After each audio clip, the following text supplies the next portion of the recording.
We dive now or we crash! Greg says it's suicide. Stick to protocol! Trust me, I've done this before.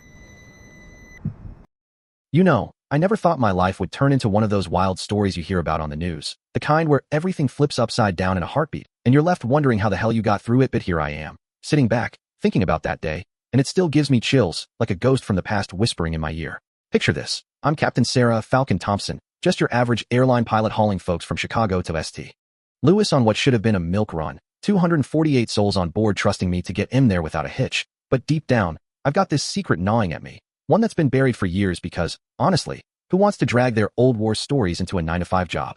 And then bam, both engines crap out mid-flight, and suddenly that hidden past of mine, the one where I was tearing up the skies in F-16s for the Air Force, fresh out of their elite fighter program, becomes the only thing standing between us and a total disaster, forcing me to face not just the emergency, but this old rivalry that's been simmering with my ops manager, Greg Harlan, the guy who's always had it out for me since I turned down his advances way back, turning professional jealousy into something way more personal and ugly. It all started innocently enough, or so I thought, me strolling into the crew lounge at O'Hare that crisp autumn morning. Flight bag slung over my shoulder, uniform crisp as ever, blending in with the other pilots chattering about layovers and bad coffee. Nobody suspecting a thing about my history because I'd made damn sure to keep it locked away, like an old photo album you don't want anyone flipping through. Greg was there, of course, leaning against the counter with that smug grin, the one that always made my skin crawl. Had been gunning for the senior captain spot for years, and ever since I got promoted ahead of him after that one smooth handling of a bird strike, he'd been whispering to the higher-ups, questioning my unconventional decisions, all because, deep down, it ate at him that a woman like me, who didn't play his games, was climbing the ladder faster. "Morning, Sarah," he drawled, handing me the manifest with a little too much force, his eyes lingering just a second longer than professional. "Full load today, 248 passengers, mostly families heading to see the Arch or whatever weather's clear, but keep an eye on those engines. Heard there's been some glitches lately." And there it was, that subtle dig, like he was planting seeds of doubt, knowing full well the maintenance logs were spotty because he'd been cutting corners on inspections to save the company bucks, all to pad his bonus, turning what could have been a team effort into this petty power play over who really controlled the skies around here. I brushed it off, like I always did, smiled tightly, grabbed my coffee, and headed to the gate. But inside, it burned.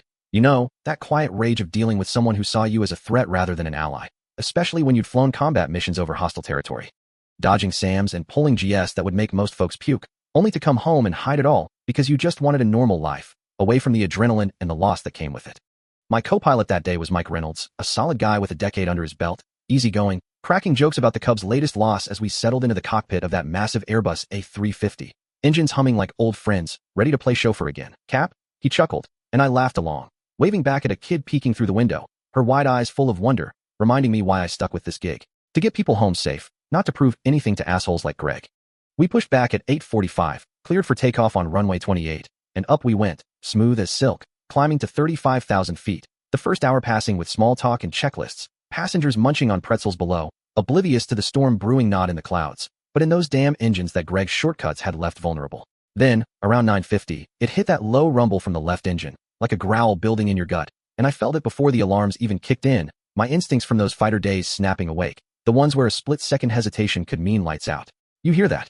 I muttered to Mike, and he nodded, eyes darting to the gauges as red lights flared up like fireworks, oil pressure tanking, temperature spiking, the whole works. "Engine 1's going south, fast," he said, voice steady but laced with that edge of oh shit, and I didn't waste a breath, shutting it down per procedure, but drawing on those old Air Force drills where you'd simulate failures in the simulator until your hands moved on autopilot, because in a Viper, you didn't get second chances. We declared emergency to St. Louis Center, vectoring us towards Springfield as the nearest strip, but Greg's voice crackled over the company frequency almost immediately, all fake concern masking his glee. "Sarah, what's the sitrep? Need me to scramble maintenance?" And I could hear the undertone, like he was already drafting the report to pin this on pilot error, his way of finally knocking me down a peg, especially after I called him out in a meeting last month for overlooking those engine alerts, a move that had embarrassed him in front of the brass, fueling his grudge from mere jealousy to something borderline sabotaging. But things escalated quick. 15 minutes later, the right engine starts overheating, alarms blaring like a banshee, and now we're gliding a 200-ton behemoth with no thrust, passengers starting to murmur, the cabin crew buzzing the intercom with worried questions, and Mike's face paling as he realizes we're in freefall territory. "We cut power, or it blows," I said, throttling back, feeling the plane dip, my mind racing through calculations, altitude dropping at 1,800 feet per minute, 80 miles to Springfield, but our glide speed too slow, like trying to coast a semi down a hill with no brakes. That's when Greg piped in again, his voice sharper now, almost accusatory over the radio. "What the hell are you doing, Thompson? Protocol says maintain power until," and I cut him off. "Greg, Back off. I've got this. But inside, it stung. Knowing his meddling was born from that night years ago when he'd hit on me at a company party, me turning him down flat, and ever since, he'd been undermining me subtly, delaying my promotions, assigning me the crappier routes, all because his ego couldn't handle rejection, turning a workplace into a battlefield where he played the HOA tyrant of the skies, manipulating schedules and reports to keep control. Hook was set, conflict boiling over the airwaves as we hurtled earthward, but here's where the turnaround kicked in the counterpunch that nobody saw coming, least of all Greg, who thought he had me cornered. Drawing on my Falcon days, those endless hours in the centrifuge and mock dogfights, I pitched us into a steep dive 20 degrees nose down, passengers gasping, feeling that weightless drop like a roller coaster from hell-toe build airspeed, something no commercial manual preached. But hell, in an F-16 over the desert, you do it to evade or extend range, and damn if it didn't work. Speed climbing to 370 knots before I pulled up, gliding us farther, Mike staring wide-eyed, how'd you? But I just focused, vectoring to a tiny airstrip indicator, runway barely 5,500 feet. Way too short for protocol, but I trapped on carriers shorter than that, hooking wires and pitching Cs. Greg exploded on the frequency. You're insane, Sarah? That's not authorized. You'll crash and take everyone with you. His words dripping with that mix of fear and triumph, like he was already envisioning the inquiry where he'd testify against me. His motive clear now, not just personal spite, but covering his ass for those neglected maintenances, blaming the pilot to save his job and the company's rep. We lined up, gear down, drag kicking in, crossing the threshold at 50 feet, thumping hard but sticking it. Then the real magic speed breaks. Reversers, and when that wasn't enough, I dumped fuel mid-roll, lightening us up, veering slightly onto the grass for extra friction. Technique straight from combat evals where you'd improvise to survive. The plane screeching to a halt 150 feet from the end, silence falling like a blanket as Mike whispered, "We made it." Holy shit. But the knockout punch. 2 F-35s orbiting above, lightning pilots who'd been shadowing emergencies that day, patching in Horizon 312. This is Thunderlead. Ran your tail number. Captain Thompson, call sign Falcon? And Mike's jaw dropped as they spilled it all. My Air Force record, youngest to ace the fighter weapons school, 52 missions pulling close air support, skills that just saved us all. Greg went radio silent, his empire crumbling as passengers overheard, erupting in cheers, the truth outing me as the hero while exposing his pettiness later. Investigations revealed those engine faults traced back to his overlooked warnings, his attempts to discredit me backfiring spectacularly. The aftermath was cinematic, pure Hollywood is taxiing in with fire trucks flashing, those F-35s dipping wings in salute overhead, passengers pouring out, hugging me, that kid from earlier clinging to my leg. You're like a superhero.